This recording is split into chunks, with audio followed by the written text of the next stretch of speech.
Hello, everybody. My name is Mary Howard Aleppo, and I am a health coach, and I specialize in perimenopause and menopause. But as you will see a little bit later, I do take other clients as space permits and is within my scope. So I wanted to talk a little bit here about GLP-1s for weight loss. And I just want to premise this by saying I am not anti GLP-1. That's not what this video is about. I'm not necessarily pro GLP-1. Again, that's not what this video is about. This is just a really quick overview. Get wheels turning, and we'll talk about side effects and benefits here. The best information, though, you can get is going to be from your healthcare provider. So I'm just going to put that out there first. So GLP-1s, they've been around for a while, even though they tend to be a little bit more of a hot topic in the last couple years. Until recently, like within like the last couple months, they always came in a shot form. So you had to give yourself a shot if you got one. Now they've got one that has just come out that is in a pill. Rumor has it the pill is not as effective as the shot, but as more people take that and more data comes in from that, then we'll be able to see how true or untrue that actually ends up being.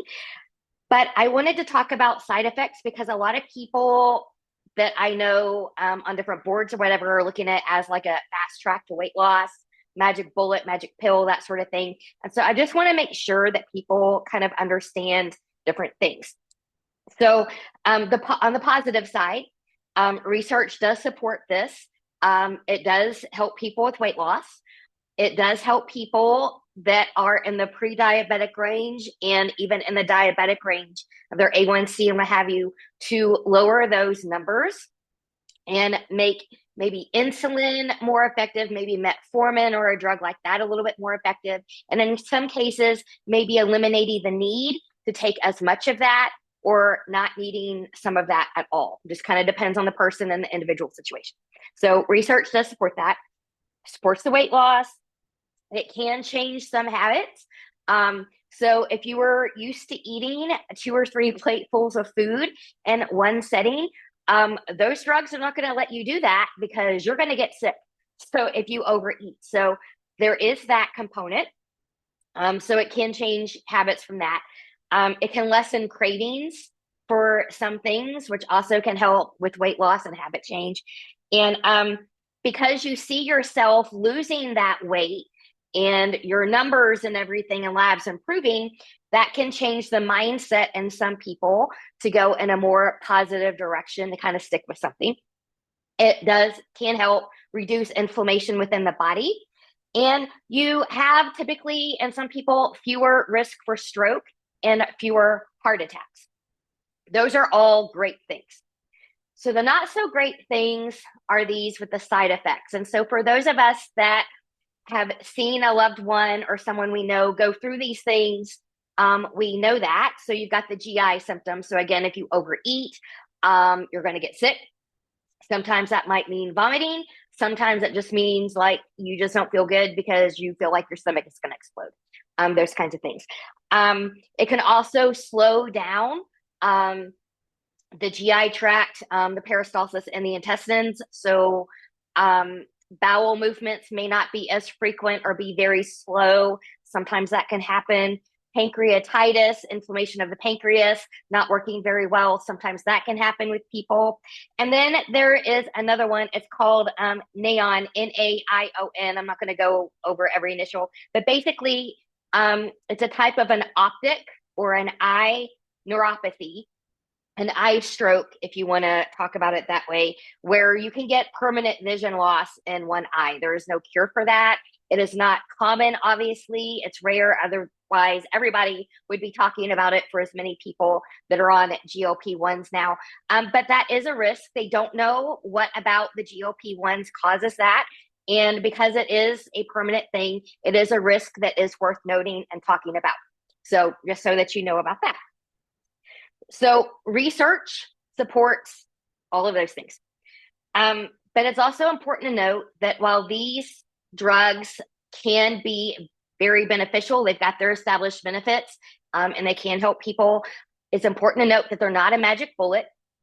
I know people that take these and that's all they do. They have not changed their nutrition. They have not changed their lifestyle habits.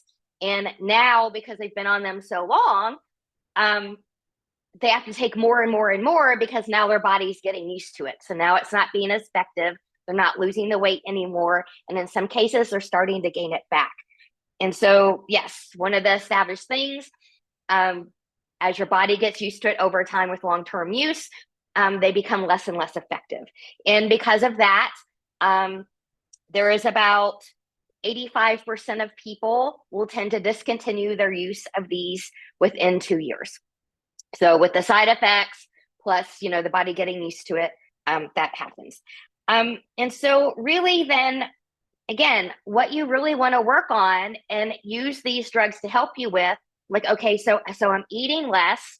I'm now training myself to eat less. So you're changing that habit. While I'm on this drug, I'm going to help it be as effective as possible. So I'm going to maybe change my nutrition a little bit here.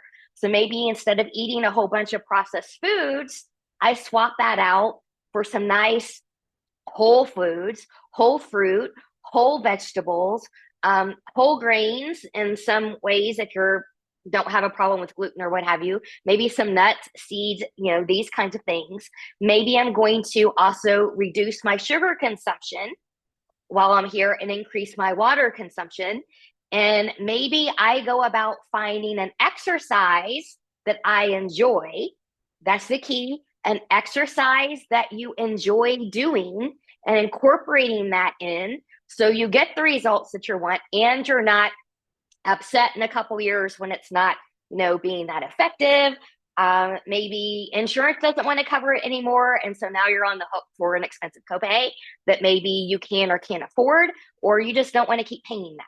So if you're going to choose these drugs, again, research supports, a lot of their benefits, also supports. We also know the side effects.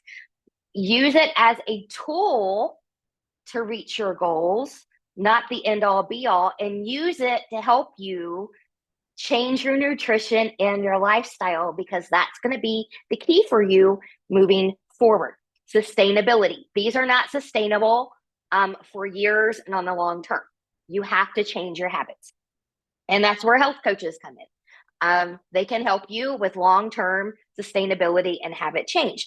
So overall, now that you know a very, very abbreviated version of side effects and benefits to GLP-1s and the importance of changing habits and lifestyle while you're taking them, so you have that support, do talk to your healthcare provider about them if you're interested in them, or if you're on one, you're like, this isn't working anymore, what else could I do? They're going to be your best resource for your unique situation. GLP-1s are like any other medication. There's benefits, there's risk.